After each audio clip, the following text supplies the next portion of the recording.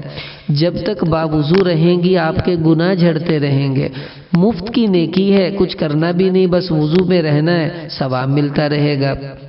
اور حدیث میں آتا ہے کہ جب انسان وضو کرتا ہے تو خرجت خطایاہ من جسدہ حتی تخرج من تحت اظفارہ، مسلم شریف کی روایت ہے کہ اللہ پاک وضو کرنے کی برکت سے سارے گناہوں کو نکال دیتے ہیں۔ جو ناخنوں کے نیچے بھی کہیں گناہ چھپا ہوتا ہے اللہ اس گناہ کو نکال کر بندے کو معاف کر دیتے ہیں۔ یہ کتنی بڑی سعادت اور کتنی خیر کا سودا ہے۔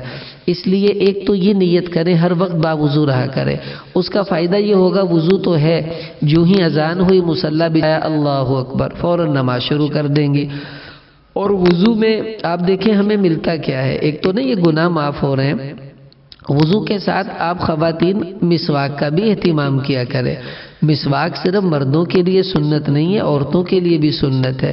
حدیث میں آتا ہے ہمارے نبی صلی اللہ علیہ وسلم نے فرمایا کہ رکعتان بسواک افضل من 70 رکعتا بغیر سواک۔ ایک عورت نے مسواک سے وضو کیا، ایک عورت نے بغیر مسواک کے وضو کیا، دونوں نے 2 رکعت نماز پڑھی۔ جس عورت نے بغیر مسواک کے وضو کیا تھا اس کو 2 رکعتوں کا ثواب، اور جس نے مسواک کر کے وضو کیا اس کو 70 رکعتوں کا ثواب ملے گا۔ اب آپ اندازہ لگائیں کتنا اجر بڑھ جاتا ہے۔ اور ہمارے نبی علیہ السلام نے فرمایا کہ مجھے اگر اپنی امت پر مشقت کا خوف نہ ہوتا تو میں ان کو حکم دیتا کہ ہر نماز کے ساتھ مسواک کیا کریں۔ اور فرمایا کہ جبریل مجھے اتنا مسواک کی ترغیب دیتے، اتنا مسواک کی ترغیب دیتے کہ لقد خشیت ان احفی مقدم فیہ، مجھے یہ ڈر لگنے لگا کہیں مسواک کر کر کے میرے مسوڑے نہ میں چھیل بیٹھوں، اتنا وہ کہتے تھے مسواک کرو مسواک کرو۔ تو ایک تو یہ نیت کر لیں کہ مسواک، اور ساتھ ہی ساتھ جو ہے وہ وضو کا اہتمام کرنا ہے۔ اگر آپ کا وضو ہوگا پھر انشاءاللہ آپ ہر وقت نماز کے لیے ریڈی ہیں، کیونکہ جو ہی اذان ہوگی وضو تو ہے فوراً نماز پڑھ لیں گی۔ اب گھر میں ترتیب کیا بنانی ہے؟ سب سے پہلے آپ دیکھیے آپ کے بچے اسکول جاتے ہیں، اب اسکول بھی کھلنے والے ہیں، آپ کے خاوند آفس جاتے ہیں، دکان پر جاتے ہیں، گھر میں ساس سسر بوڑھے ہیں ان کو جلدی ناشتہ دینا ہوتا ہے، تو آپ کوشش کریں ذرا جلدی اٹھ کر تھوڑا سا، مثلاً آج کل جیسے تقریباً 4:45 بجے اذان فجر کی شروع ہو رہی ہوتی ہیں، تو اگر ہم 5:15 ہمت کر کے اٹھ جائیں، آدھا گھنٹہ پہلے وضو کریں اور تہجد کے 2 چند نفل پڑھیں، اللہ سے دعائیں مانگیں، یہ کتنی خیر کی بات ہے۔ آپ دیکھیے اللہ نے قرآن میں اپنے نیک بندوں کی صفات کیا بتائی ہیں کہ والذین یبیتون لربہم سجدا وقیاما، کہ یہ اللہ کے نیک بندے اور بندیاں راتوں کو یوں گزارتی ہیں کہ یا سجدے میں ہوتی ہیں یا قیام میں ہوتی ہیں۔ اور فرمایا کہ تتجافی جنوبہم عن المضاجع، ان کے جسم ان کے بستروں سے علیحدہ رہتے ہیں، یعنی تہجد پڑھتی ہیں۔ اور یہ بھی فرمایا کانوا قلیلا من اللیل ما یہجعون، یہ اللہ کے نیک بندے اور بندیاں رات کو تھوڑا سا سوتے ہیں، وبالاسحار ہم یستغفرون، اور صبح سویرے اٹھ کر استغفار میں نماز میں مشغول ہو جاتے ہیں۔ یہ ہے ہمارے اللہ کا جذبہ نیک بندوں کے بارے میں کہ نیک بندے اور بندیوں کو ایسا ہونا چاہیے۔ اب آپ دیکھیے حدیث میں آتا ہے قیامت میں اللہ اعلان فرمائیں گے کہ این الذین کانت تتجافی جنوبہم عن المضاجع، کہاں ہیں وہ مرد اور عورتیں جن کے جسم ان کے بستروں سے علیحدہ رہتے تھے، یعنی تہجد پڑھنے والے۔ اب جب یہ کھڑے ہو جائیں گے تو اللہ فرمائیں گے تم بغیر حساب جنت میں داخل ہو جاؤ، کیونکہ تم نے تہجد پڑھی، اب یہ تمہارا اجر تو ضائع نہیں ہو سکتا نا۔ اور حدیث میں آتا ہے رحم اللہ امرأتن، اللہ اس عورت پر رحم کرے، حضور نے فرمایا کہ جو رات تہجد کے لیے اٹھے، پھر خود بھی تہجد پڑھے، ثم ایقظت زوجہا، پھر اپنے خاوند کو بھی اٹھائے کہ چلو تم بھی اٹھ کر تہجد پڑھو، اور اگر وہ نہ اٹھے تو نضحت فی وجہہ الماء، تو پانی کے ہلکے ہلکے چھینٹے اس کے اوپر ڈالے محبت میں، تاکہ وہ بھی اٹھ کر تہجد پڑھنے لگے۔ لیکن یہ سمجھ لیں کہ یہ اس وقت چھینٹے ڈالنے ہیں جب خاوند آپ کو کہہ کر سوئے کہ مجھے بھی اٹھا دینا، اور اگر اس نے کہا ہی نہیں اور آپ نے چھینٹے ڈال دیے تو پھر تو جھگڑا ہو جائے گا۔ اس لیے اس کو پہلے کہیں کہ میں پڑھتی ہوں تم بھی پڑھا کرو، وہ کہے گا اچھا چلو مجھے بھی اٹھا دینا، تو پھر اس کو آپ اٹھائیں۔ تو اللہ کے نبی فرما رہے اللہ اس عورت پر رحم کرے۔ کتنی پیاری دعا ہے کہ جو اپنے خود بھی تہجد پڑھے اور خاوند کو بھی تہجد کے لیے اٹھائے۔ اب آپ بھی نیت کر لیجئے، جب تہجد میں اٹھ جائیں گی نا تو فجر بھی پڑھی جائے گی، پھر سارے کام جلدی جلدی آپ نپٹا کر بچوں کو، خاوند کو، سب کو وقت پر آفس، دکان، دفتر بھیج دیں گی، اور آپ کو کوئی تنگی بھی نہیں ہوگی۔ اب جو ہی آپ نے تہجد پڑھ لی، اب فوراً فجر کی نماز کا وقت آ جائے گا، کیونکہ فوراً اذان ہو جائے گی۔ اب ہم نے کیا کرنا ہے؟ اب دیکھیے فجر کی نماز میں سب سے بڑی دولت، آپ فجر کو یوں سمجھ لیں، ہمارے نبی صلی اللہ علیہ وسلم نے ارشاد فرمایا فجر کی سنتیں کتنی قیمتی دولت ہے، کتنی قیمتی دولت ہے۔ ہمارے نبی علیہ السلام نے فرمایا کہ احب الی من الدنیا جمیعا، کہ فجر کی 2 رکعت سنتیں مجھے تمام دنیا سے زیادہ محبوب ہیں، یعنی مجھے دنیا کی کوئی بھی دولت ملے مجھے اس کی کوئی پرواہ نہیں، مجھے وہ اتنی اچھی نہیں لگے گی، ہاں اگر مجھے فجر کی 2 سنتیں پڑھنے کا موقع مل گیا یہ میرے لیے زیادہ خوشی کا موقع ہے، اور کتنی بڑی بات ہے۔ اور حدیث میں آتا ہے، بخاری شریف میں حدیث آتی ہے، من صلی البردین دخل الجنہ، حضور علیہ السلام نے فرمایا کہ جو 2 ٹھنڈی نمازیں پڑھے وہ جنت میں داخل ہوگی۔ ٹھنڈی نمازیں کون سی؟ ایک فجر کی نماز اور ایک عصر کی نماز، اس کو ٹھنڈی نمازیں کہا گیا، کہ جو یہ 2 نمازیں پڑھے گی وہ سیدھی جنت میں چلی جائے گی۔ کتنی بڑی سعادت کی بات ہے۔ پھر حدیث میں آتا ہے کہ من صلی صلاۃ الصبح فہو فی ذمۃ اللہ، اللہ تعالیٰ کے نبی فرما رہے کہ جس عورت نے فجر کی نماز پڑھ لی وہ اللہ تعالیٰ کی حفاظت میں آ جاتی ہے۔ اب آپ دیکھیں جس کو اللہ کہہ رہے ہیں کہ میری حفاظت میں ہے، اس پہ کیا تعویذ اثر کریں گے، اس پر کیا کسی کا حسد اثر کرے گا، اس کو کوئی کیا تکلیف دے سکتا ہے جو اللہ کی حفاظت میں آ چکی ہو۔ یہ تو بہت بڑی سعادت اور بہت بڑی خیر کی چیز ہے۔ دیکھیں نا، کوئی آپ سے کہہ دے پولیس والا کہ میں تمہاری حفاظت کر رہا ہوں، ہمیں اس پر تو اطمینان ہے، اور اللہ جس کو کہہ رہے ہیں کہ میری بندی تو گھبرا نہیں، میں تیری حفاظت میں ہوں، تو فجر پڑھنے والی اللہ کی حفاظت اور ذمہ داری میں آ جاتی ہے۔ اب آپ نے فجر کے بعد کیا کیا؟ جلدی سے ناشتہ بنایا، بچوں کو تیار کیا، اسکول بھیج دیا، خاوند کو تیار کیا، آفس، دکان، دفتر میں وہ چلا گیا۔ اب آپ اکیلی ہیں۔ اب دیکھا کہ اب 8 بجے اسکول لگتے ہیں بچوں کے، آپ 8 ساڑھے 8 بجے فارغ ہو گئی ہیں۔ اب یہ چاشت کا وقت، اس کا اشراق کا وقت ہے۔ اب آپ نے کیا کرنا ہے؟ وضو تو آپ کا تھا، تو نہیں ہے تو دوبارہ کر لیجئے۔ اب جلدی سے چاشت اشراق کی نماز جو ہے وہ پڑھ لیجئے۔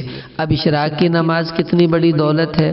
ہمارے نبی صلی اللہ علیہ وسلم نے ارشاد فرمایا کہ جس نے فجر کی نماز پڑھی اور پھر سورج نکلنے تک اللہ کے ذکر میں لگی رہی، اگر آپ کام کریں گی تو یہ بھی انشاءاللہ اللہ کا ذکر ہی شمار ہوگا۔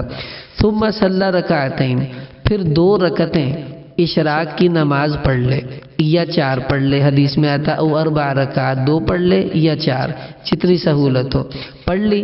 فرمایا لم تمس جلدہ النار، اس عورت کے جسم کی کھال کو دوزخ کی آگ نہیں چھو سکتی۔ کتنی بڑی سعادت ہے۔ بچے اسکول گئے، ماں پیچھے جلدی سے اشراق کی نماز پڑھ رہی ہے۔ اب آج کل تقریباً 7 بجے سورج نکل آتا ہے، تو 7:10 پر اشراق کا وقت شروع ہو جاتا ہے، تو آپ اس وقت سے لے کے 9 ساڑھے 9 بجے تک اشراق کی نماز پڑھ سکتی ہیں، تو تسلی سے اپنا پڑھ لیں۔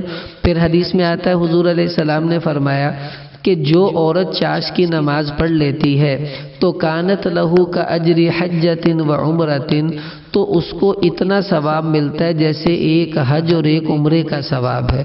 اور فرمایا تامتن تامتن تامتن، اور حج بھی وہ جو کامل ہو، عمرہ بھی وہ جو کامل ہو، یعنی کامل حج اور کامل عمرے کا ثواب۔ نہ ویزا لینا پڑا، نہ پیسے لگے، نہ خرچہ ہوا، گھر بیٹھے بٹھائے آپ کو حج اور عمرے کا ثواب مل جائے۔ بتائیں آپ کو اور کیا چاہیے؟ یہ کتنی بڑی سعادت ہے۔ پھر ایک حدیث میں ہمارے نبی صلی اللہ علیہ وسلم نے فرمایا کہ اے انسان، اے آدم کے بیٹے، اللہ تعالیٰ کہتے ہیں کہ لا تعجزن من 4 رکعات، کہ تو دن کے شروع میں 4 رکعت پڑھنے سے سست نہ بن، ڈھیلی نہ پڑھ۔ کیوں؟ اکفی کا آخرہ ہو، اگر تو صبح اشراق کے 4 نفل پڑھ لے تو تیرے سارے دن کے بگڑے ہوئے کام میں اللہ خود بناؤں گا، یہ اللہ نے وعدہ لے لیا ہے۔ تو اب آپ جلدی سے اشراق کی نماز پڑھ لیں۔ اس کے بعد اب آپ کے پاس کھلا وقت ہے، اب آپ کیا کریں؟ تھکی ہوئی ہیں، آپ نے تہجد پڑھی ہے اور آرام کرنا کو جی چاہتا ہے، اب آپ گھنٹہ 2 گھنٹے آرام کر لیں تسلی سے۔ اس کے بعد آپ 10 بجے اٹھی ہیں، 11 بجے اٹھی ہیں، 10:30 اٹھی ہیں، جب آپ کی ترتیب اٹھنے کی بنی، اٹھتے ہی اب آپ نے کیا کرنا ہے؟ اب چاشت کا وقت ہو چکا ہے، اب آپ کو چاشت کی نماز پڑھنی ہے۔ اب دیکھیے چاشت کی نماز کتنی بڑی دولت ہے۔ ہمارے نبی علیہ السلام نے ارشاد فرمایا کہ سبحان اللہ کہنا بھی صدقہ ہے، الحمدللہ کہنا بھی صدقہ ہے، لا الہ الا اللہ بھی صدقہ ہے، نیکی کی بات کرنا بھی صدقہ ہے، بری بات سے روکنا بھی صدقہ ہے۔ اور فرمایا کہ وَيُجْزِئُ مِنْ ذَلِكَ رَكَعَتَانِ، اور اگر کوئی چاشت کے 2 نفل پڑھ لے تو یہ تمام صدقوں سے زیادہ اس کو ثواب مل جائے گا۔ اس نے کچھ بھی نہیں کیا، بس 2 رکعت چاشت پڑھ لے تو کتنے صدقوں کا اجر اللہ اس کو دے دیتے ہیں۔ اور ایک حدیث میں آپ صلی اللہ علیہ وسلم نے فرمایا کہ من حافظ علی شفعۃ الضحیٰ، کہ جو مرد اور عورت چاشت کی صرف 2 رکعتیں روزانہ پڑھنے کی عادت بنا لے تو غفرت لہ ذنوبہ، اس کے تمام گناہ اللہ معاف کر دیں گے، چاہے سمندر کی جھاگ کے برابر بھی کیوں نہ ہو۔ کتنی بڑی سعادت ہے۔ پھر حدیث میں آتا ہے چاشت کی نماز کے بارے میں، ہمارے نبی علیہ السلام نے فرمایا ہر آدمی کے جسم میں 360 جوڑ ہیں، آپ کے بھی ہیں، سب کے ہیں، اور فرمایا ہر جوڑ کی ذمے ایک صدقہ کرنا اس کے ذمے ہے، ہر جوڑ کے عوض۔ اب یعنی 360 صدقے کریں۔ صحابہ نے عرض کیا وَمَن يُطِيقُ ذَلِكَ یا نبی اللہ، حضور 360 صدقے کون کر سکتا ہے؟ ہم تو غریب لوگ ہیں، اتنا نہیں کر سکیں گے۔ آپ علیہ السلام نے فرمایا دیکھو کہ اگر تم 2 رکعت چاشت کی نماز پڑھ لو، صرف 2 رکعت پڑھ لو، تو فرمایا تجزیؤ کا، تو یہ 2 رکعتیں پڑھنا تمام جسم کے 360 جوڑوں کا صدقہ شمار ہو جائے گا۔ اب دیکھیں یہ کتنی سعادت ہے۔ اب سنیے کہ چاشت 2 رکعت سے لے کے 12 رکعت تک پڑھ سکتی ہیں۔ ہمارے نبی صلی اللہ علیہ وسلم نے اس کی فضیلت بھی بتائی کہ من صلی الضحیٰ رکعتین، جو 2 رکعت چاشت روزانہ پڑھے گی لم یکتب من الغافلین، اللہ اسے غافلین میں شمار نہیں کریں گے۔ جو 4 رکعت روز پڑھے گی کتب من العابدین، اللہ اسے عبادت گزاروں کے رجسٹر میں اس کا نام لکھ دیں گے کہ یہ بہت بڑی عبادت گزار ہے۔ جو 6 رکعت روزانہ پڑھے گی کفی ذالک الیوم، اس کے سارے دن کے کام اللہ اپنی قدرت سے بنائیں گے۔ جو 8 رکعت روزانہ پڑھے گی کتبہ اللہ من القانتین، اللہ اس کو اپنی فرما بردار بندیوں میں شامل فرمائیں گے۔ اور جو روزانہ 12 رکعت چاشت کی نماز پڑھے گی تو ہمارے نبی فرما رہے ہیں بن اللہ لہ بیتن فی الجنہ، اللہ روزانہ ایک محل اس کا جنت میں بناتے جائیں گے۔ اب یہ نیکیاں ہیں، لوٹ لیں، اللہ نے موقع دیا ہے، جتنا کر سکتی ہیں کر لیں۔ اب جو ہی آپ نے چاشت کی نماز پڑھ کے فارغ ہوئیں، اب کھانا بنائیں دوپہر کا، کیونکہ بچوں نے اسکول سے آنا ہے، خاوند نے بھی دکان سے لڑکے کو بھیجنا ہے کھانے کے لیے، تو اب آپ کھانا بنائیں۔ کھانا بناتے بناتے ظہر کی نماز ہو جائے گی اور بچے اسکول سے آ جائیں گے۔ اب آپ نے نماز ابھی نہیں پڑھنی، جب بچے اسکول سے آ جائیں، آتے ہی بچوں سے کہو چلو بھی جلدی سے وضو کرو، کھانا کھا کے بچے بھی وضو کریں، آپ بھی وضو کریں۔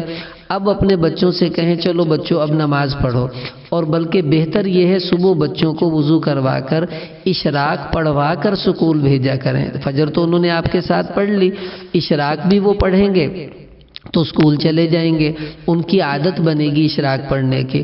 اب اسکول سے آئے، آتے ہی ظہر کی نماز بچوں کو پڑھوائیں، چلو بھی آؤ نماز پڑھیں۔ اب بچوں کے ساتھ مل کر ظہر کی نماز آپ پڑھیے۔ اب دیکھیے ظہر کی نماز میں ہمارے نبی علیہ السلام نے فرمایا کہ 12 رکعت جو روزانہ پڑھے اللہ اس کو جنت میں ایک محل دیتے ہیں۔ وہ 12 رکعت کون سی ہیں؟ 4 قبل الظہر، ظہر سے پہلے کی 4 سنتیں، ورکعتین بعد الظہر، ظہر کے بعد والی 4، ایسے ہی مغرب کے بعد کی 2 سنتیں، عشاء کی بعد کی 2 سنتیں، اور فجر سے پہلے کی 2 سنتیں۔ یعنی یہ سنت مؤکدہ جو ان 12 سنتوں کو روزانہ پڑھے گی، بن اللہ لہ بیتا فی الجنہ، اللہ روزانہ ایک محل اسے جنت میں عطا کرتے جائیں گے۔ اس لیے اب آپ اس کی نیت کریں کہ ظہر کی نماز اپنے بچوں کے ساتھ مل کر پڑھنی ہے۔ اور حدیث میں آتا ہے کہ جو ظہر سے پہلے من حافظ علی 4 رکعات قبل الظہر، ظہر سے پہلے 4 سنتوں کو جو پابندی سے عورت پڑھے اور ظہر کے بعد بھی 4 رکعتیں پڑھے، 2 سنت 2 نفل، تو حرمہ اللہ علی النار، تو اللہ اس عورت کو دوزخ پر حرام فرما دیتے ہیں۔ یعنی یہ عورت کبھی دوزخ میں نہیں جا سکتی۔ کتنی بڑی سعادت ہے۔ اب اس کے بعد کیا ہوا؟ آپ کے بچوں نے کھانا وانا کھایا، اب وہ ٹیوشن چلے جائیں گے، تو آپ کے بچے عصر کے بعد ٹیوشن سے آ جائیں گے، تو آپ نے کیا کرنا ہے؟ جو ہی وہ ٹیوشن سے آئیں، چلو بھی چلو میں تمہارا انتظار کر رہی تھی، جلدی سے نماز ان کو خود بھی پڑھوائیں اور آپ بھی پڑھیں۔ اب عصر کی نماز پڑھیں، کوشش کریں سنتیں بھی ادا کریں۔ حدیث میں آتا ہے، ابو داؤد شریف میں روایت ہے، رحم اللہ امرأن صلی قبل العصر 4، اللہ اس مرد اس عورت پر رحم کرے جو عصر کی 4 سنتوں کو پڑھتی ہو۔ تو رحم کی دعا ملی ہے، اس لیے اس کو پڑھنے کی عادت بنائے۔ اب عصر کی نماز پڑھ لی، اب بچے کھیلیں گے، ان کو کھیلنے دیں۔ شام کو بچے مسجد جاتے ہیں یا گھر میں قاری صاحب پڑھانے کے لیے آتے ہیں، تو فوراً بچوں کو مغرب کی نماز پڑھا کر بھیجیں، یا وہاں جا کر پڑھیں گے، یا قاری صاحب آئیں گے تو ان کے سامنے یا ان کے آنے سے پہلے آپ بھی پڑھیے، ان کو بھی مغرب کی نماز پڑھائیں۔ تو یوں جب بچے آپ کے ساتھ مغرب کی نماز پڑھیں گے تو آپ ایک تو مغرب کی نماز کی وہ جو سنتوں کی ابھی فضیلت عرض کی ہے کہ وہ جنت میں ایک محل ملے گا، وہ آپ کو آسانی سے مل جائے گا۔ اس کے علاوہ کوشش کریں کہ مغرب کے بعد 6 رکعت پڑھ لیا کریں۔ حدیث میں آتا ہے، ہمارے نبی علیہ السلام نے فرمایا، من صلی بعد المغرب 6 رکعات، کہ جو مرد یا عورت مغرب کے بعد 6 رکعتیں پڑھے اور اس طرح کہ اس کے درمیان میں کسی سے کوئی بات نہیں کرے، 6 رکعتیں پڑھ لی، فائدہ کیا ہے؟ فرمایا کہ عدلنا لہو بعبادتی 12 سنتن، تو اللہ تعالیٰ اس کو 12 سال کی عبادت کے برابر ثواب عطا فرماتے ہیں۔ اگر مغرب کے بعد یہ 6 رکعتیں پڑھ لی جائیں تو 2 تو سنتیں ہو گئی ہیں، اور اس کے علاوہ 4 نفل اور پڑھ لیں تو یہ بھی 6 ہو جائیں گی۔ تو اس طرح آپ کو 12 سال کی عبادت کا ثواب ملے گا۔ اب بچے جب پڑھ کر آئیں گے، عشاء کا وقت ہوگا، رات کے کھانے کا ٹائم ہے، آپ ان کو کھانا دیں، خاوند آ گئے ان کو کھانا دیں، خاوند اور بچوں کو کہیں چلیے آپ جلدی سے مسجد میں نماز پڑھائیں، میں گھر میں پڑھ لیتی ہوں۔ چھوٹے بچے ہیں ان کو مسجد میں نہ بھیجا کریں، وہ شور کرتے ہیں، ان کو آپ اپنے ساتھ گھر میں نماز پڑھوائیں۔ عشاء کی نماز جب پڑھ لی، اب آپ دیکھیں صبح تہجد کے لیے اٹھ سکتی ہیں، عادت بنی ہوئی ہے تو بہت اچھی بات ہے۔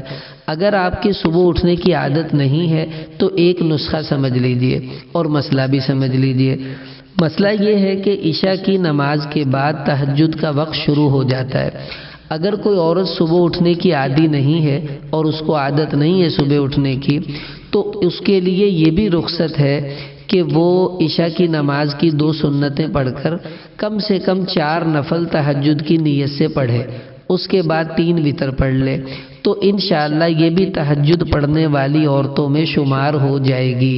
قیامت میں جب اللہ کہیں گے چلو بھی تہجد پڑھنے والی کھڑی ہو جاؤ، تو جو صبح اٹھ کر پڑھتی تھی وہ بھی کھڑی ہوں گی، اور جو رات کو پڑھ کے سوتی تھی انشاءاللہ وہ بھی ان کے ساتھ کھڑی ہو جائیں گی۔ تو پریشان ہونے کی ضرورت نہیں ہے۔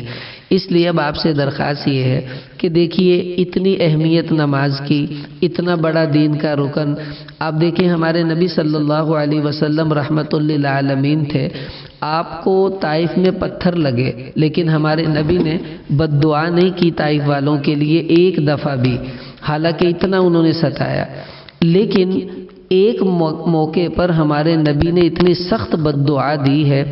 کیا بد دعا دی ہے کہ ملا اللہ قبورہم نارا، اللہ ان کی قبروں کو آگ سے بھر دے۔ کتنی بڑی بد دعا ہے یہ پتہ ہے کن کو دی تھی؟ غزوہ احزاب میں حضور علیہ السلام کی نمازیں قضا ہو گئی، ظہر قضا ہوئی، عصر قضا ہوئی، مغرب قضا ہوئی، جنگ اتنی شدید تھی کہ موقع ہی نہیں ملا نماز پڑھنے کا۔ تو حضور کی جب نماز قضا ہوئی نا تو آپ نے اس وقت بد دعا دی کہ اللہ ان کی قبروں کو آگ سے بھر دے، حبسونا عن الصلاۃ، جنہوں نے ہمیں نماز پڑھنے سے روکا۔ یعنی اتنی بڑی نماز دولت ہے کہ اس کے چھوٹنے پر ہمارے نبی کا دامن بھی صبر کا لبریز ہو گیا اور آپ کی زبان سے بد دعا نکل گئی ان لوگوں کے لیے۔ اس لیے اگر یقین کریں نماز اللہ نے معاف کرنی ہوتی نا تو میدان کربلا میں امام حسین رضی اللہ تعالیٰ عنہ کو نماز کی پکی چھٹی ملنی چاہیے تھی۔ ان کا پورا خاندان لاشوں کے ڈھیر پڑے ہوئے ہیں، عورتیں، بچے اور مرد سب ان کے ساتھ ہیں، سارے مرد شہید ہو رہے ہیں، بچے شہید ہو رہے ہیں، اس کے باوجود امام حسین رضی اللہ تعالیٰ عنہ نے وہاں پر نماز پڑھی ہے، تلواروں کے ساتھ لڑائی کرتے کرتے نماز کو چھوڑا نہیں ہے۔ دیکھیں روزہ آپ نہیں رکھ سکتی نا تو کہتے ہیں جی فدیہ دے دیں، اسی طرح حج خود نہیں کر سکتے تو کہتے ہیں چلے کسی اور کو بھیج دیں، حج بدل ہو جائے گا۔ نماز کوئی اور نہیں پڑھ سکتی، کھڑے ہو کر نہیں پڑھ سکتی، اللہ تعالیٰ کہتے ہیں بیٹھ کے پڑھ لو، بیٹھ کے نہیں پڑھ سکتی، اللہ میں کہہ رہے لیٹ کے پڑھو، لیٹ کے بھی نہیں پڑھی جا رہی تو اشارے سے پڑھو۔ معافی نہیں ہے، موت تک اس کی معافی نہیں ہے، اس لیے اتنا بڑا یہ اہم رکن ہے۔ اب جو ہو چکا آج سے پہلے اللہ سے معافی مانگیں، توبہ کر لیں اور سوچیں کہ جتنی نمازیں آپ کی رہ گئی ہیں ان کو قضا کرنے کی کوشش کریں، اور قضا صرف فرائض کی ہوتی ہے، سنت و نفلوں کی قضا نہیں ہوتی، بس صرف فرض پڑھنے ہیں اور عشاء کے وتر بھی۔ اور آئندہ نیت کر لیں کہ میرا ہر کام چھوٹتا ہے چھوٹ جائے لیکن میں نے نماز نہیں چھوڑنی۔ کوشش کریں کہ اذان ہوتے ہی نماز جلدی پڑھ لیا کریں تاکہ بے فکری ہو، ایسا نہ ہو کہ میں کام میں لگی رہی تو بعد میں کہ نماز ہی قضا ہو جائے۔ آپ دیکھیں نا جب بیت اللہ کا طواف ہوتا ہے کتنی بڑی عبادت ہے، تو 24 گھنٹے بیت اللہ کا طواف ہوتا ہے، لیکن جب نماز کا وقت آ جاتا ہے تو بیت اللہ کا طواف بھی رک جاتا ہے۔ اتنا اہم رکن ہے نماز کے بیت اللہ کا طواف رک جاتا ہے، اور ہماری جھاڑو تپڑی نہیں رک سکتی، ہماری ہنڈیا روٹی نہیں رک سکتی، ہمارے کپڑے دھلنے والے نہیں رک سکتے تھوڑی دیر کے لیے۔ اگر طواف روکا جا سکتا ہے تو دنیا کا ہر کام روکا جا سکتا ہے، تو اس لیے اب اس کی نیت کر لیں۔ بعض اوقات عورتوں کو عادت ہوتی ہے یہ پروگراموں میں شادی بیاہ کا ہوا، کوئی مہندی منگنی پر گئیں، بس وہ میک اپ کیا اور اس کے بعد اب کوئی نماز نہیں پڑھنی، کیوں؟ منہ دھوئیں گی تو سارا میک اپ خراب ہو جائے گا۔ اول تو کوشش کریں کہ وضو کر کے پھر میک اپ کریں تاکہ آپ کا وضو قائم رہے، آپ اسی سے نماز بھی پڑھتے رہیں۔ اور اگر ٹوٹ گیا ہے وضو اور نماز بھی قضا ہو رہی ہے تو کوئی فرق نہیں پڑتا، آپ میک اپ کے ساتھ وضو کر لیں اور نماز پڑھ لیں۔ زیادہ سے زیادہ آپ کی خوبصورتی میں فرق پڑے گا، اللہ تو ناراض نہیں ہوں گے، اور ان کو خوش کر کے اپنی بہنوں کو اپنی کزنوں کو کیا ملے گا جب اللہ ہی ناراض ہوئے۔ اس لیے کوشش کریں کہ شادی ہو، بیاہ ہو، کچھ ہو، میں نے نماز نہیں چھوڑنی، بھلے جو مرضی ہوتا رہے، انشاءاللہ آپ یہ جذبہ رکھیں گی تو اللہ آپ کے ان جذبوں کی لاج رکھیں گے اور قیامت میں اللہ ہم سب کے لیے آسانیاں پیدا فرمائیں گے۔ اب خود بھی اور اپنے بچوں کو بھی، اپنی بیٹیوں کو بھی اس کی ترغیب دینی ہے کہ گھر میں کوئی بے نمازی نہ رہے۔ اللہ تعالی ہمیں عمل کی توفیق عطا فرمائے۔